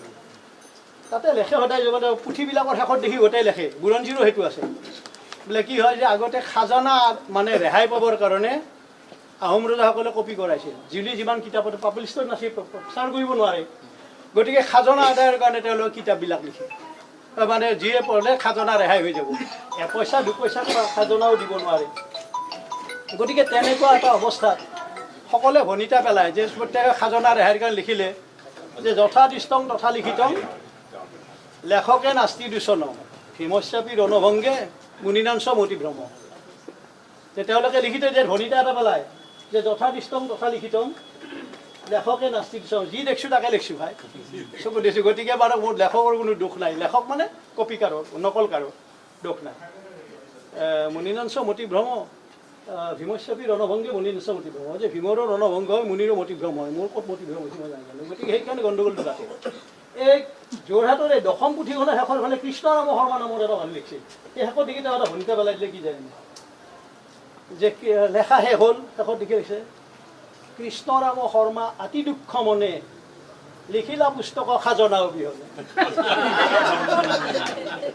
বুজিছা অদ্ভুত কথা তাৰপিছতে পুথিখন ইমান ভুল কিয় হৈছে ভুল হোৱাৰ কাৰণটো হৈছে যে তেওঁ খাজনাত এক পইচা 2 পইচা খাজনা দিব নোৱাৰে এতিয়া কইনছৰ কথাই নাছিল পইচাৰ কথা নাছিল বিনিময়হে চলছিল গতিকে যেতিয়া নাছিল গতিকে সেইটো দিব নোৱাৰে গতিকে সেইকাৰণে তেওঁ লিখি দিলে যে কৃষ্ণৰাম শৰ্মা অতি দুঃখ মনে লিখিলা পুস্তক খাজনা অবিহনে গতিকে নহয় তেওঁ ৰেহাই পাবৰ কাৰণে কিতাপখন কপি কৰি দিছে গতিকে কি লিখিছোঁ মই নাজানো গতিকে সেইকাৰণে এইবিলাকত বহুত কথা ভুল হয় আৰু এই ভুলবিলাকৰ কাৰণেই হয় গতিকে আমাৰ লেখাত আমি আধুনিক সাহিত্যটো যে আমাৰ লেখাত ভুল হোৱা নাই তেনেকুৱা কথা নহয় ফুলে ভালে লিখছে তাৰ পৰা শুধৰাব লাগিব আৰু সেইকাৰণে কিন্তু প্ৰথম কথা লিখিবতো লাগিব এই পাঠকে কৈ গৈছে কথা খাই দি কওঁতে গতিকে এই কথাবিলাকৰ কাৰণে কথা হৈছে যে আমি চাব লাগিব ক'ত যে আমি সকলো কথা সহজভাৱে আমি ল'ব নোৱাৰোঁ আৰু লেখকজন সেইকাৰণে সদায় কি হয় তেওঁ সাংঘাতিক ধৰণে এটা তেওঁৰ সমালোচনাত্মক দৃষ্টিভংগী এটা থাকিব লাগিব আৰু মনত তেওঁৰ লাগি থাকিব লাগিব তেওঁৰ মগজু আৰু হৃদয় দুয়োটা সমানে চলিব লাগিব হৃদয়ৰে তেওঁ গ্ৰহণ কৰিব মগজুৰে তেওঁ তাত মানে পৰিশোধন কৰিব এই দুটা বস্তু তে লেখকৰ হৃদয় থাকিলে নহ'ব মগজুও থাকিব লাগিব এতিয়া বহুত কবিতা পুথি বহুত দেখা কৰিলে আছে মগজু আছে এনে ক'ব নোৱাৰি হৃদয় আছে আৰু হৃদয়টো বাটে ঘাটে পায় আজিকালি কিতাপতো পাই লিখিয়ে থৈ দিব হৃদয় তাতে হৃদয় মানুহৰ মাজত নাই এতিয়া বুজিছা গতিকে সেইকাৰণে মই যিটো দেখিছোঁ যে এনেকুৱা এটা অৱস্থাত আমি ক'ৰবাত কিবা লিখিব লাগিব ক'ব লাগিব লীলাই যিখিনি লিখিছে লেখাৰ পাছত ক'ৰবাত কি ভুল থাকিব পাৰে কিন্তু পিছৰগৰাকীৰ কাৰণে তেওঁ এটা ৰাস্তা ৰাখিছিল এই যে ৰাস্তা ৰখা কামটো সেইটো কৰিবৰ কাৰণে মানুহে যে আৰম্ভ কৰিছে নিজৰ ঠাইখিনি নিজৰ মানুহখিনি নিজৰ সমাজখন নিজৰ বাদটো সেইকাৰণে সেইকাৰণে এইবিলাক যে প্ৰবন্ধবিলাকো এটা কথা হৈছে সৃষ্টিশীল সাহিত্যই প্ৰবন্ধ সৃষ্টিশীল সাহিত্য হয়নে নহয় প্ৰশ্ন কৰিব পাৰে কিন্তু প্ৰবন্ধ সৃষ্টিশীল সাহিত্য গল্প উপন্যাসত মানুহে যেনেকৈ নিজৰ সমাজ নিজৰ জীৱন নিজৰ চৰিত্ৰ নিজৰ মানুহখিনি দেখা পাই তেওঁ লিখে আৰু সেইবিলাকৰ মাজেৰে তেওঁ কি কৰে সাহিত্য সমাজ বাস্তৱতাক প্ৰতিফলিত কৰে ঠিক তেনেধৰণে প্ৰবন্ধ সাহিত্য কি হয় যে প্ৰবন্ধৰ মাজতে কি হয় মানুহৰ মৌলিক চিন্তাধাৰাটো থাকে আৰু সেই সৃজনীমূলক প্ৰতিভাটো তাৰ মাজত দেখা যায় আৰু সেইটোৱে হৈছে যে তেওঁ মগজু আৰু হৃদয়ৰ কৰ্ষণ হৈছে নাই চকুৰ আগত ভাহি থকা পৃথিৱীখনে বাস্তৱ নহয় বা বয়সৰ সীমাৰেখাৰ অভিজ্ঞতা নহয় অভিজ্ঞতা বাস্তৱ অভিজ্ঞতা হৃদয় আৰু মগজুৰ যুগ্ম উপলব্ধি 20 বছৰীয়া ল'ৰা এটাৰো হ'ব পাৰে সেই উপলব্ধি 80 বছৰো নহ'ব পাৰে গতিকে জোৰ জবৰদস্তি কৰা কাম নহয় গতিকে এটা মানুহৰ চৰ্চা পৰিশীলিত চৰ্চা এটা আৰম্ভণিৰ থাকিব লাগিব আৰু সেই চৰ্চা থাকিলেহে মানুহে অগ্ৰসৰ হ'ব পাৰে আৰু সেই চৰ্চাৰ মাজত তেওঁ নিজকে নিবৃত ৰাখিছে মই ভাল পাইছোঁ আৰু প্ৰতিটো জন্মদিনে তেওঁৰ এনেকুৱা হওক আৰু লীলা মই থাকোঁ নে নাথাকোঁ নাজানো লীলাই 100 বছৰ আয়ুস পাওক সেই কথা মই কৈছোঁ গতিকে তেওঁ আগবাঢ়ি গৈ থাকক লীলা মোৰ সমবয়সৰ একেলগত গতিকে সেই ক্ষেত্ৰত কৈছোঁ তেওঁ এনেধৰণে 100 বছৰলৈকে জন্মদিন পাতি থাকিব পৰা এটা অৱস্থা আহক মই ভগৱানৰ ওচৰত প্ৰাৰ্থনা কৰিছোঁ তেওঁৰ কৃতি তেওঁৰ চিন্তাই আমাৰ সমাজ জীৱনত বাট দেখুৱাওক আৰু তেওঁ পথপ্ৰদৰ্শক হিচাপে আগবাঢ়ি থাকক এই কামনা ধন্যবাদ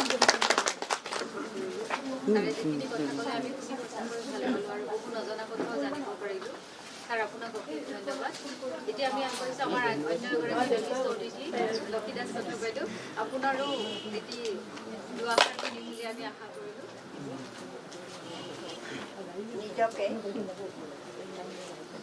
ভাল লাগিছে, কাৰণ বহুদিন আগতে লীলাধৰ হাজৰিকাক লগ পোৱা, কাৰণ উমেশ ডেকা মোৰ ভাল বন্ধু। আৰু এই পুথিখন যে মানে লিখিছে পশ্চিম গুৱাহাটী অঞ্চলৰ মানে বিষয়ে বা পশ্চিম গুৱাহাটী অঞ্চলৰ নানান বিষয়বস্তুৰ ওপৰত ভিত্তি কৰি পেলাই, গতিকে পশ্চিম গুৱাহাটী অঞ্চলতো মই বহু বছৰ ধৰি উমেশ ডেকা, লীলা হাজৰিকা আৰু বিশেষকৈ উমেশ ডেকাহঁতৰ ঘৰখনৰ লগত এটা মোৰ ভাল সম্বন্ধ। ডেকাদেৱে মোক নিজৰ ছোৱালীৰ নিচিনাই ভাবিছিল, আৰু বিশেষকৈ উমেশ ডেকাৰ মাতৃ অতি সাদৰী আছিল। তেখেতৰ লগতো মোৰ এটা সুন্দৰ সম্বন্ধ হৈ গ'লে তেখেতৰ লগতহে কথা পাতোঁ। গতিকে এই অঞ্চলটোৰ লগত তাৰোপৰি মই মানে ললিত চুনু ভৰালী কলেজত চাকৰি কৰা কাৰণে এই অঞ্চলটো একেবাৰে ওচৰ হয়, আৰু বিশেষকৈ আমাৰ কলেজত এই অঞ্চলটোৰ ল'ৰা ছোৱালী যথেষ্ট পঢ়া শুনা কৰে। সেইকাৰণে তেওঁলোকৰ লগত মই ল'ৰা ছোৱালীৰ লগত খুব মানে বন্ধুত্ব আছে, গালিও পাৰোঁ, সহায়ো কৰোঁ সিহঁতক। মানে একে উমেশ ডেকাও তেনেকুৱা সহায়ো কৰে, গালিও পাৰে, কথাও ক'ব, পঢ়াব, তেনেকুৱা ধৰণৰ। আমি ল'ৰা ছোৱালীৰ কাৰণে আমাক যিখিনি ছাত্ৰ এতিয়াও আমাৰ লগত আছে সেইখিনি আমাক কেতিয়াও নাপাওঁ। যি কি নহওক, পশ্চিম গুৱাহাটী অঞ্চলৰ স্থাপত্য ভাস্কৰ্য, লোক সংস্কৃতি, খাদ্য সম্ভাৰ, চিকিৎসা বিষয়ে নানান ধৰণৰ নৃত্য গীত সকলোবিলাককে সামৰি এখন এই পুথিখন এখন দস্তাবেজ বুলি ক'ব পাৰি। কাৰণ প্ৰফুল্ল গোস্বামী ছাৰে এটা কথা কৈছিলে, যেতিয়া সৃষ্টিয়ে ইতিহাস বা বুৰঞ্জীয়ে যেতিয়া ঢুকি নাপায়, তেতিয়া বুৰঞ্জীবিদসকলে লোক সংস্কৃতিৰ আশ্ৰয় লয়। গতিকে লোক সংস্কৃতিৰ আশ্ৰয় লৈ পেলাই তেওঁলোকে ডাক্তৰৰ নিচিনা যে ঔষধ নহয় বেজ বেজালি গুচি যাব লগা হয় বা সেনেকুৱা ধৰণৰ।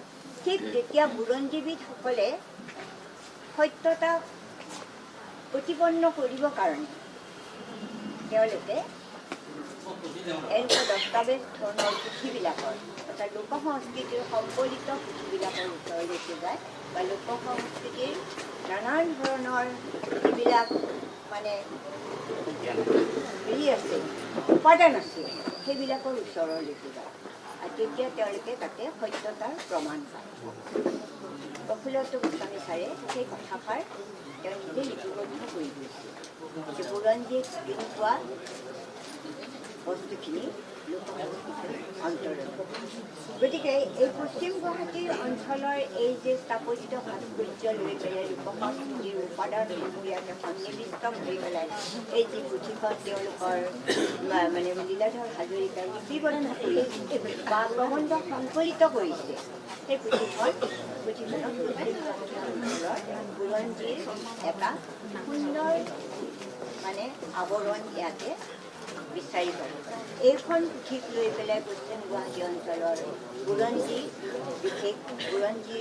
বা বিশেষ অঞ্চলৰ এখন বুৰঞ্জী তৈয়াৰ কৰিব পাৰি।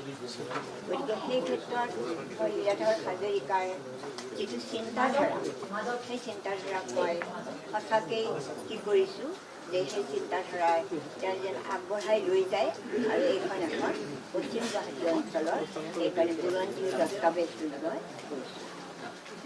যি কি নহওক, ইয়াতে এটা কথা কোৱা হৈছিলে যে সাহিত্যিকসকলৰ কথা।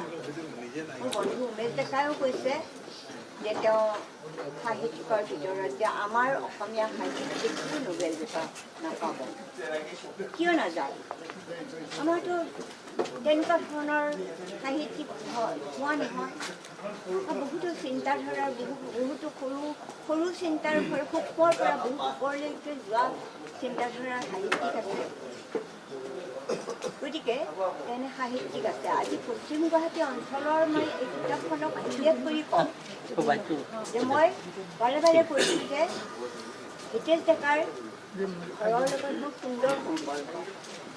আৰু আপোনালোকে জানে কা আন্দোলনৰ সময়তো বহুত কথা মানে এই যে গাড়ীগাঁও অঞ্চলক লৈ বহুত কথা মানে উত্থাপিত হৈছিল কিন্তু হিতেশ ডেকা দেৱে যিকেইখন উপন্যাস লিখি গৈছে সেই উপন্যাসৰ অন্তৰালত কিন্তু আজি আমাৰ যি অসম আন্দোলন কৰিছে আজি আমাৰ যি মাটিৰ কাৰণে আজিকালি দুৰৱস্থা হৈছে আমাৰ যি খাদ্যৰ কাৰণে যি দুৰৱস্থা হৈছে আমাৰ যি সাম্প্ৰদায়িক বিৰোধিতাৰ সৃষ্টি কৰিছে তেওঁৰ প্ৰত্যেকখন উপন্যাস যদি আমি পঢ়ি যাওঁ সেই উপন্যাসবিলাকৰ মাটিৰ মানুহ কাৰ মাটি এনেকুৱা ধৰণৰ উপন্যাস আছে সেই উপন্যাসখনৰ মাজত কিন্তু আমি এটা সমন্বয়ৰ সৃষ্টি দেখিবলৈ পাওঁ তেতিয়াই সেই অঞ্চলত হিন্দু মুছলিম এতিয়াও সুন্দৰভাৱে মোৰ ছাত্ৰ ছাত্ৰী সেই অঞ্চলৰ অসংখ্য ছাত্ৰ ছাত্ৰী ললিত আৰু ভৰালী মহাবিদ্যালয়ত আজি তেওঁলোকৰ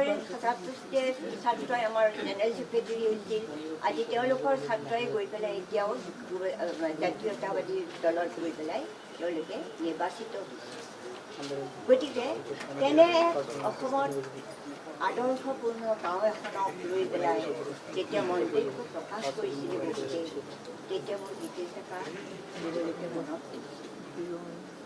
কাৰণ তেওঁ হয়তো নিজৰ পিতৃৰ কাৰণে নক'ব পাৰে যে নোবেল বঁটা বিজয়ীৰ ভিতৰত তেওঁৰ স্থান নাই বুলি হিতেশ ডেকা দেৱৰ চিন্তাধাৰা এই উপন্যাসৰ যিটো আৰ্থ সামাজিক বা সামাজিক চিন্তাধাৰা বা দূৰদৰ্শিতা যিয়ে অসম আন্দোলন কৰিছিল বহুত পিছত তেওঁৰ কিন্তু সেই চিন্তাধাৰা কেতিয়াবাই তেওঁৰ পুথিত সন্নিৱিষ্ট কৰিছিলে তেনে চিন্তাধাৰা কিন্তু অসম আন্দোলন বহুত পিছত আৰম্ভ হৈছিল কিন্তু কি হ'ল তেওঁ তেতিয়াই কৈছিল এইবোৰ একো নহ'ব গতিকে আমি সেই লিখকবিলাকৰ আদৰ্শখিনিক আমি লৈ পেলাই আগবাঢ়িব নোৱাৰোঁ তেওঁলোকৰ পুথিসমূহক আমি আমাৰ নতুন প্ৰজন্মক আগবঢ়াই দি পেলাই পাঠ্যপুথি আকাৰতো সেইবিলাক সন্নিৱিষ্ট কৰিব নোৱাৰিলোঁ বহুত পুৰণি বা বহুত এনেকুৱা ধৰণৰ পাঠ্যপুথি সোমাই গ'ল যে আজিকালি যেনেকৈ কয় উজান উঠিছে কিতাপৰ মই বেয়া নাপাওঁ ভাল কথা এটা অসমীয়া ভাষা সাহিত্যৰ উজান উঠিছে সাহিত্যৰ ক্ষেত্ৰত গতিকে তাৰ মাজতো যদি আমি আমাৰ অগ্ৰজ সাহিত্যিকসকলক আমি যদি তেওঁলোকৰ কিতাপ পত্ৰ পাঠ্যপুথিৰ ক্ষেত্ৰত যদি সন্নিৱিষ্ট কৰিলোহেঁতেন আমাৰ নতুন প্ৰজন্মই বহুত কথা শিকিব কিন্তু সেইকাৰণে এতিয়া হয়তো আমাৰ আৰু সংস্কাৰ কৰিব লাগিব শিক্ষাৰ সংস্কাৰৰ লগতে শিক্ষাৰ যিটো চিলেবাছ আছে সেই চিলেবাছ সংস্কাৰ কৰি তেনেকুৱা ধৰণৰ পুথিবিলাক তাতে আমি সন্নিৱিষ্ট কৰিম যি কি নহওক মই পশ্চিম গুৱাহাটী অঞ্চলৰ এইখন মানে দস্তাবেজ বুলি কৈছোঁ কাৰণে মই হিতেশ ডেকা দেৱৰ কথাখিনি উল্লেখিত কৰিছোঁ কাৰণ তেওঁ সেই অঞ্চলতে আছিলে আৰু সেই অঞ্চলক হয়তো কোনোবাই কিবা ক'ব পাৰে কিন্তু আমি গতিকে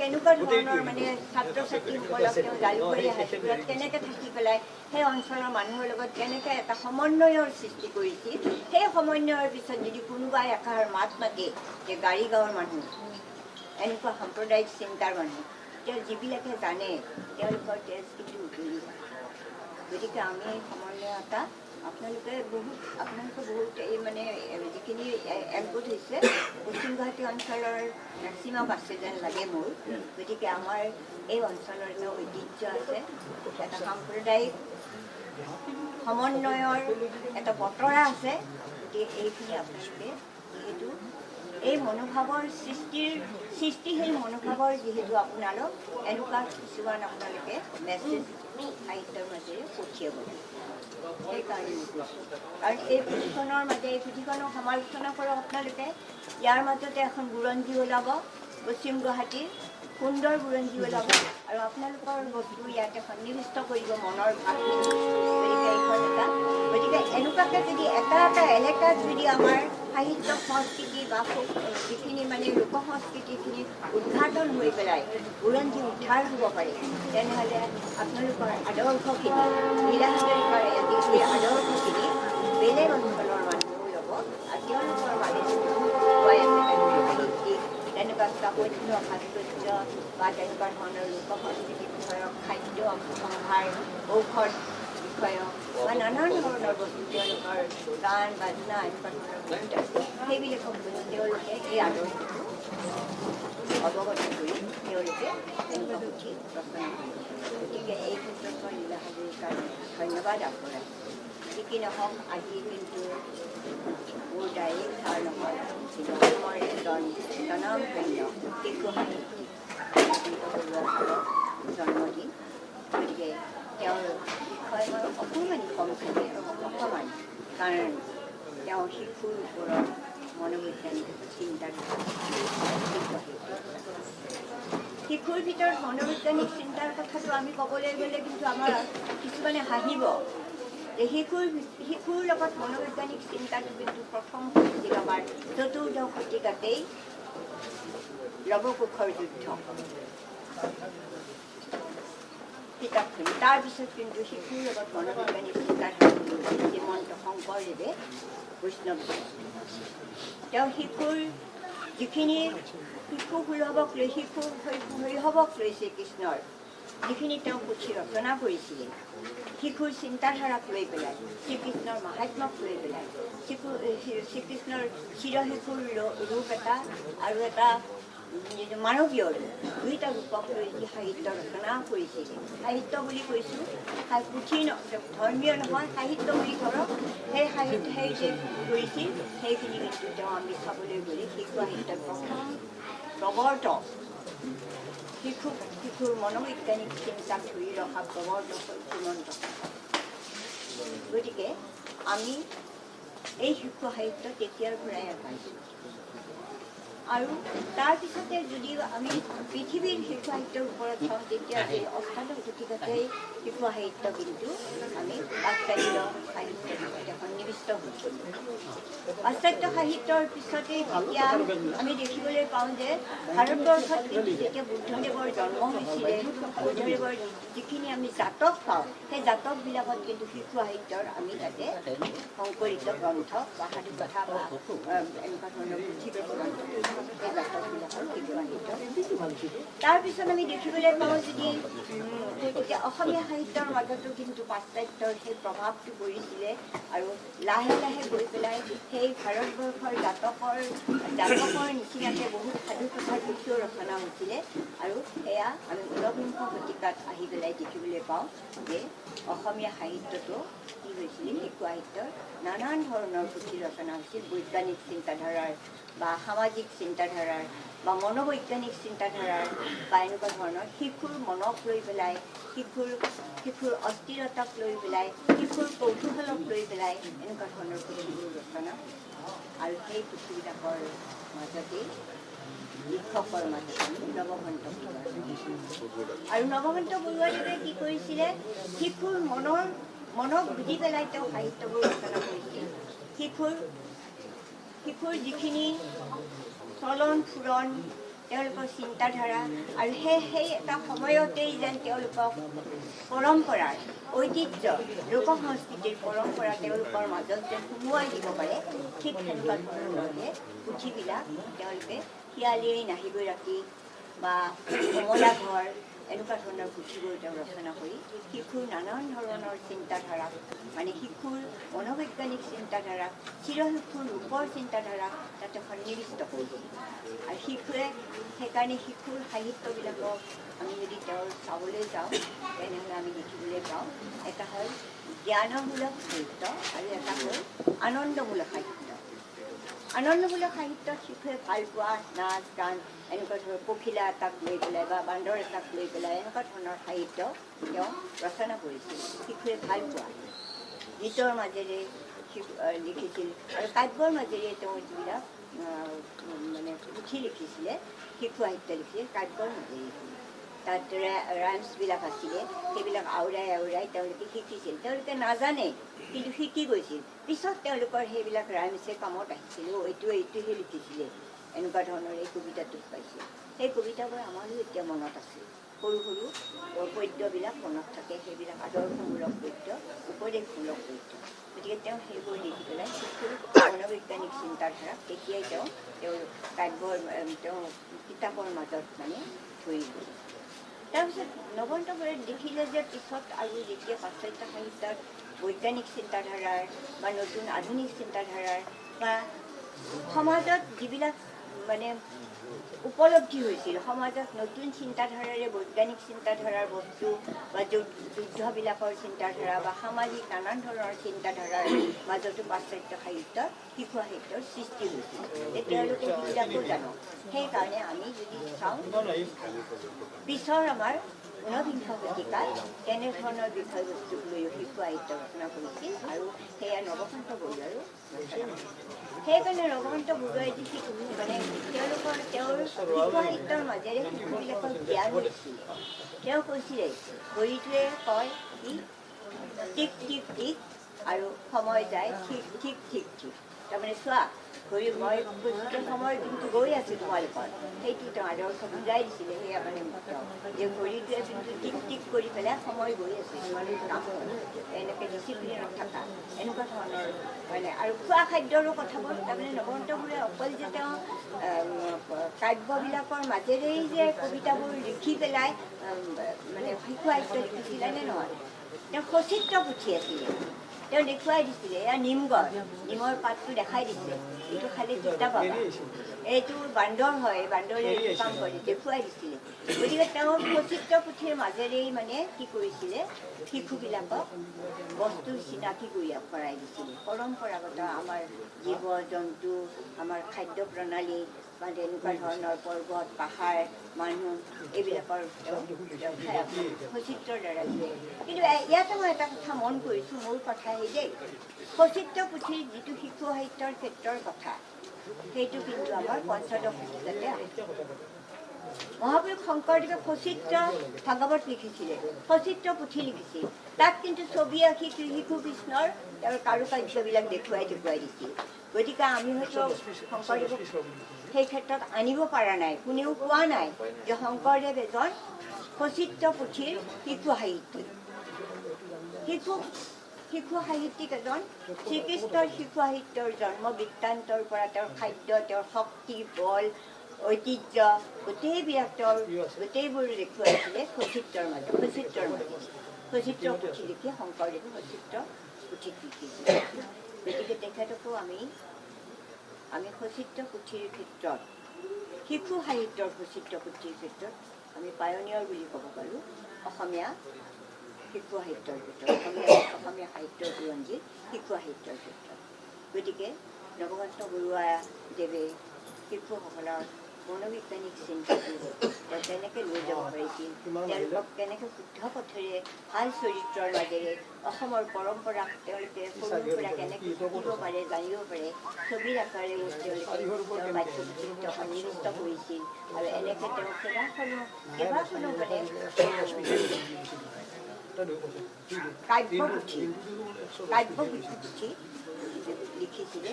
আৰু তাৰ মাজেৰে শিশুসকলক লগতে তেওঁ কি কৰিছিলে যে শিশুসকলৰ অভিভাৱকসকলকো সচেতন কৰি দিছিল। লগতে তেওঁ কি কৰিছিলে যে অকল যে নিজকে তেওঁ কৈছে শিশু সাহিত্যৰ মাজেৰে যে তেওঁ শিশুসকলক যে উপদেশ দিছিলে এইটো নহয়, শিশুসকলক সমাজ সচেতন দেশপ্ৰেমিক এইবিলাক হ'ব কাৰণেও তেওঁ তাৰে মাজত তেওঁ সৰুৰ পৰাই তেওঁ সেই বস্তুটো গুণবিলাক তাতে সন্নিৱিষ্ট কৰিছিল। নানান সৰু সৰু কথাৰে, নানান হাঁহি উঠা কথাৰে, নানান ধৰণৰ ছবিৰ মাজেৰে দেখুৱাই দিছিল। গতিকে মই শিশু সাহিত্যৰ বিষয়ে খালি নৱকান্ত বৰুৱাৰ কাব্যৰ বিষয়ে কিন্তু তেওঁ উপন্যাস সেই গল্প এনেকুৱা ধৰণৰ বহুত লিখিছে। তাৰ মাজতো তেওঁ এই যে জাতীয়তাবোধ পাহৰা নাছিলে, তাৰ মাজতো তেওঁ জাতীয়তাবোধটো সন্নিৱিষ্ট কৰিছিল। আৰু এনেধৰণৰ সাহিত্য ৰচনাৰ বাবেই এটা সাৰ্বজনীন সাহিত্যৰ মানে শিশুৰ চিৰশিশুৰ ৰূপক যে কৰি ৰাখিব পাৰিছিল, এই সাৰ্বজনীন সাহিত্য সৃষ্টি কৰাৰ বাবেই নৱকান্ত বৰুৱাদেৱে সাহিত্য একাডেমী, অসম সাহিত্য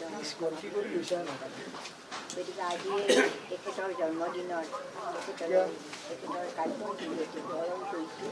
লগতে এই যে পশ্চিম গুৱাহাটীৰ গোটেই ঐতিহ্য সন্নিৱিষ্ট কৰি একত্ৰিত কৰি এই পুথিখন যে ৰচনা কৰিলে লীলাধৰ হাজৰিকাৰ সৌজন্যৰ আৰু তেখেতৰ পৰিয়ালৰ যিখিনি সহযোগত আৰু পশ্চিম গুৱাহাটী অঞ্চলৰ যিখিনি লোক আছে তেওঁলোকৰো সহযোগত এই পুথিখন সন্নিৱিষ্ট হৈ আজি এটা পশ্চিম গুৱাহাটী অঞ্চলৰ এক বুৰঞ্জীৰ দস্তাবেজ উন্মোচন হোৱা বুলি মই ধৰিলোঁ।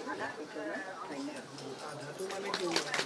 বাইদেউ আপোনাক অশেষ ধন্যবাদ পুনৰবাৰ। এবাৰ আমি আগবাঢ়িছোঁ আন এটা কাৰ্যসূচীলৈ। এসময়ত ইণ্টাৰ কলেজৰ সংগীতত স্বৰ্ণ পদক বিজয়ী এগৰাকী ব্যক্তি আমাৰ মাজত উপস্থিত আছে। তেখেত হৈছে মইনুল হক ডাঙৰীয়া। তেখেতে আমাক এটি ভূপেন্দ্ৰ সংগীত শুনাব বুলি আমি আশা কৰোঁ। তেখেতক মই মঞ্চলৈ আমন্ত্ৰণ জনাইছোঁ। আমাৰ তেখেতে আমাৰ ষ্টুডেণ্ট দাস মহাবিদ্যালয়ৰ অধ্যক্ষতা কৰি এটা ভাল পথ কৰি আহিছিলে আৰু আজিও তেখেতক আমি কৃতজ্ঞতা আমাৰ হাজোবাসী ৰাইজে সদায় কৰি আৰু লগতে মই লীলাধৰ ছাৰ বুলি কওঁ। ছাৰক 90 দশকতে লগ পাইছোঁ। ইয়াত গান গাব মাতিছিল, আহিছিলোঁ আৰু তেতিয়াৰ পৰা এটা সুসম্পৰ্ক আছে। আচলতে আজিৰ এই পাঠ্যপুথি গ্ৰন্থখন তেখেতে কিবা এটা সমাজৰ হকে দহৰ হকে কৰাৰ কাৰণে সদায় চেষ্টা কৰি আহিছে। মই দেখি আহিছোঁ। মোৰ ঘৰ ৰামদিয়াত হ'লেও মই ইয়াত জালুকবাৰীত থাকোঁ। ছাৰক প্ৰায় লগ পাওঁ, আজিও খুব জোৰকৈ মাতিছে। আচলতে ইয়াত সাহিত্যপ্ৰেমী বিশিষ্ট ব্যক্তিসকলৰ আগত মই এটা গীত গাবলৈ ছাৰে সুযোগ দিয়াৰ কাৰণে মই নিজকে সৌভাগ্যৱান বুলি ভাবিছোঁ। বিশেষকৈ পোথাক ছাৰো আছে। গতিকে এই অঞ্চলৰ ইতিহাস ইতিবৃত্তি সকলোখিনি নাথাকিলেও তাত কিছু ইয়াত আভাস তেখেতে দাঙি ধৰাৰ যিটো প্ৰয়াস আচলতে মইতো তেখেতক বিশেষভাৱে লাগে। কাৰণ আজি নতুন প্ৰজন্মই এটা জাতিক শক্তিশালী কৰিবলৈ হ'লে, ভাষা সংস্কৃতি চহকী কৰিবলৈ হ'লে আমি অধ্যয়নৰ জৰিয়তে কৰিব লাগিব। আজি দেখিছোঁ নতুন প্ৰজন্মৰ মাজত এই স্পৃহাটো, এই মানসিকতাৰ পৰা অলপ আঁতৰি আহিছে।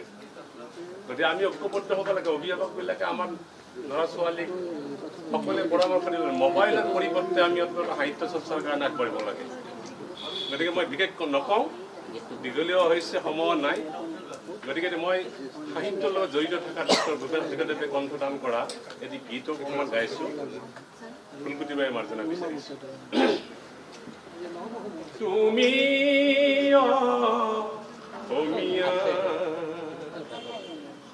তুমিনো বুজিলা তোমাৰে অতীতৰ মিয়া কমলাকান্ত লিখিছে কবিতা তুমি অসমীয়া তুমি বুজিলা